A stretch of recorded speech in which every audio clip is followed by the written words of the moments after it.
Hello students, I hope you all are doing well.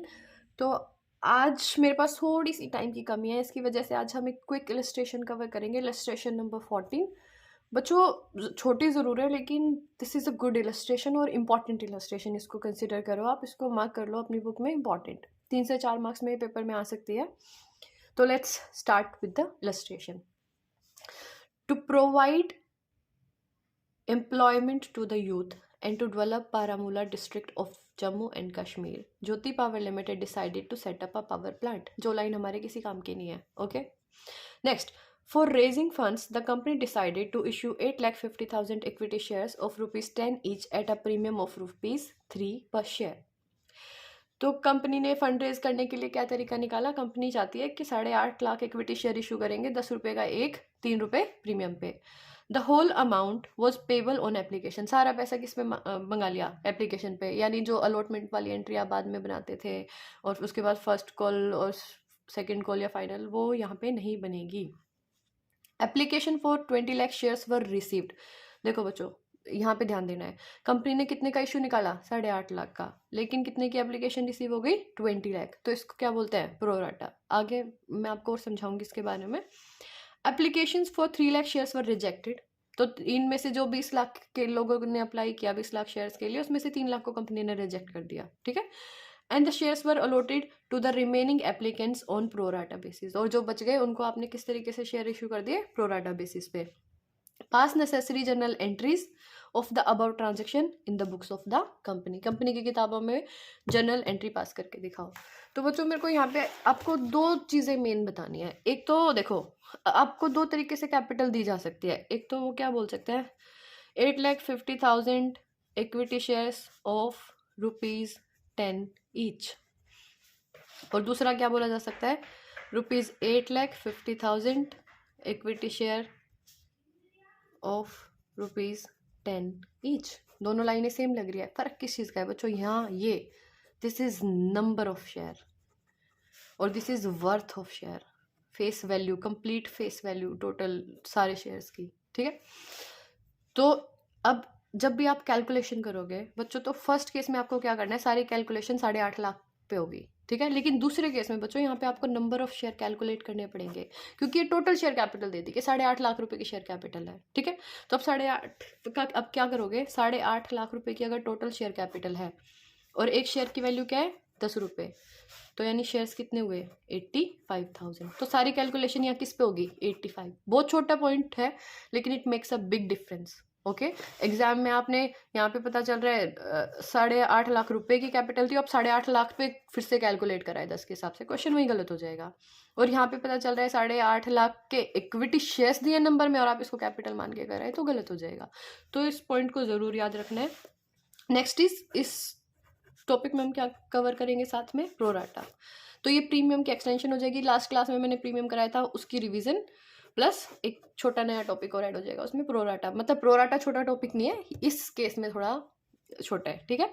तो pro rata क्या होता है बच्चों? जब पब्लिक अप्लाई तो ज़्यादा शेयर्स के लिए कर देती है लेकिन आप उनको अलॉट कम शेयर्स करते हो, तो इसी को हम क्या बोलते हैं? प्रोराटा। यानी किसी ने 10,000 शेयर के लिए अप्लाई किया, आपने उसको 5,000 दे दिए, तो दिस इज प्रोराटा। ओके। तो अब मूव करते हैं अपनी इलस्ट्रेशन पे। इलस्ट्रेशन क्वेश्चन सॉल्व करने का तरीका जो मैंने आपको पहले बताया था सेम वही रहेगा। अब सबसे पहले क्या बनाओगे? Working note. Okay. Number 1 working note number में आपको क्या दिखाना है? 1 में क्या दिखाना है? Call and premium. ठीक है। तो call plus premium equals to total, right? Question में क्या लिखा है? The company decided to issue 8,50,000 equity shares of 10 each at a premium of 3 per share. ठीक है। The whole amount was payable on application। यानी सारा पैसा किस पे आ जाएगा? एप्लीकेशन पे। 10 रुपये की कॉल प्लस 3 रुपये का प्रीमियम, तो टोटल बच्चों कितना आ जाएगा? ₹13, राइट? अब नेक्स्ट करते हैं बच्चों, इसमें working note number 2। This is something बच्चों जहाँ पे आपको बहुत ध्यान देना है। ठीक है। Working note number 2 is very very important here. क्या बनाना है यहाँ पे? जब भी आपको प्रोराटा दिया होगा, आप एक कैटेगरी और बनाओगे कि शेयर्स को किस तरीके से इशू किया गया है, उसके लिए आपको क्या करना है? सबसे पहले क्वेश्चन पढ़ो, क्या कह रहे हैं कि the whole amount was payable on application, इसके बाद application for 20 lakh shares were received, company को कितने शेयर्स के लिए एप्लीकेशन रिसीव हुई? 20 लाख के लिए। Application for 3 lakh shares were rejected, जिसमें से कितने की एप्लीकेशन को रिजेक्ट कर दिया गया? 3 लाख की। And shares were allotted to the remaining applicants on the pro rata basis, और रिमेनिंग एप्लीकेंट्स को किस बेसिस पे शेयर इशू कर दिए गए? प्रोराटा बेसिस पर। ओके, तो अब इसकी वर्किंग बनाते हैं। इस केस में आपको क्या करना है बच्चों? सबसे पहले आप लिखोगे अप्लाइड, सेकंड यहाँ पे आप लिखोगे अलॉटेड, और 4-5 लाइनें छोड़ के अपनी कैटेगरी के लिए आप डाल दो। कितना है? अप्लाइड इज 20 लाख, एंड उनमें से जिनको हमें कितने शेयर इशू करने हैं? 8.5 लाख। तो आपको क्या करना है बच्चों? इस तरीके से एडजस्ट करना है कि जो 20 लाख शेयर अप्लाई किए हैं वो कन्वर्ट होकर कितने में आ जाए? 8,50,000 शेयर्स बन जाएंगे, राइट? ओके, तो सबसे पहले क्या करना है बच्चों? अब यहाँ पे आ जाएगी, इसी से आपकी डिसाइड होगी कैटेगरी, ठीक है? क्वेश्चन में इसने क्या बोला है? क्वेश्चन क्या कहता है कि applications for 3 lakh shares were rejected, कि 3 लाख की एप्लीकेशन को क्या कर देना है? रिजेक्ट, ठीक है? तो कैटेगरी 1 में कौन से शेयर्स आ गए? जिन्होंने अप्लाई कितने के लिए किया था? 3 लाख के लिए, इनको क्या कर दिया? रिजेक्ट, तो इनको अलॉट क्या होगा? 0, तो बाकी इनका पैसा क्या करना पड़ जाएगा बच्चों? रिफंड। ओके, और दूसरी कैटेगरी के लिए उन्होंने क्या बोला है? Shares were allotted to the remaining applicant, जो भी बच गए अब उनको प्रोराटा बेसिस पे इशू कर दो। तो कितने बच गए बच्चों? 20 लाख में से 3 लाख को कंपनी ने रिजेक्ट कर दिया, तो बैलेंस शेयर कितने बचे आपके पास? 17 लाख। इनको क्या करना है? प्रोराटा। देखो, अप्लाइड पूरा हो गया फिक्स आपका, 20 में से 3 लाख को रिजेक्ट करो, 17 लाख को शेयर्स देना है। अब आपको अलॉटेड की कैटेगरी को फिक्स करना है कि कंपनी ने 3 लाख को तो कुछ नहीं दिया, तो 17 लाख को बचा हुआ पूरे शेयर अलॉट कर दिए, यानी तो 8,50,000। तो यहाँ पे 17 लाख जिन्होंने शेयर्स मांगे थे उनको आप शेयर्स कितने दे रहे हो? 8,50,000। This is pro rata. ओके, अब let's move to the journal entry. तो पहली जर्नल एंट्री हम क्या पास करेंगे? जैसे लास्ट क्लासेस में आपको सिखा चुकी, बैंक अकाउंट डेबिट। एक चीज़ और मुझे बच्चों आपको यहाँ पे बतानी है, जब कभी भी कंपनी एप्लीकेशन पे सारा पैसा इकट्ठा मंगा लेती है तो उसको हम बोलते हैं share application and allotment money.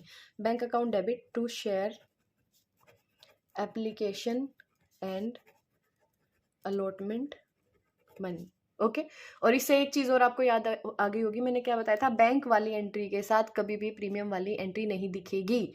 In case अगर आप जर्नल्स पास करो और आपकी बैंक वाली एंट्री में यहाँ पे दिख रही है ना, इशू के टाइम पे बैंक वाली एंट्री में आपको सिक्योरिटी प्रीमियम दिख गया, इसका मतलब आपने कुछ गलती किया है। अपने क्वेश्चन को चेक करो, ये चीज़ अब तक आपको याद हो जानी चाहिए अच्छे से। ओके, तो अब कितने शेयर थे बच्चों? अप्लाई के टाइम पे हम हमेशा देखेंगे शेयर अप्लाइड, एप्लीकेशन के टाइम पे जब भी रिसीव करेंगे, और बाकी अलॉटमेंट और जितनी भी कॉल्स हैं वहाँ पे हम चलेंगे अलॉटेड के हिसाब से, ठीक है?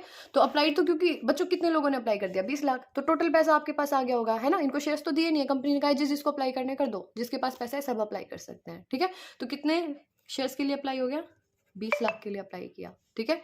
इनटू बैंक वाली एंट्री के साथ प्रीमियम नहीं दिखेगा, बैंक को नहीं पता कौन सा पैसा कॉल का है कौन सा प्रीमियम का, तो बैंक को फर्क पड़ता है, सीधे 13 रुपये आपके अकाउंट में आए। ओके, तो 20 लाख इंटू 30, 2 करोड़ 60 लाख, 2 करोड़ 60 लाख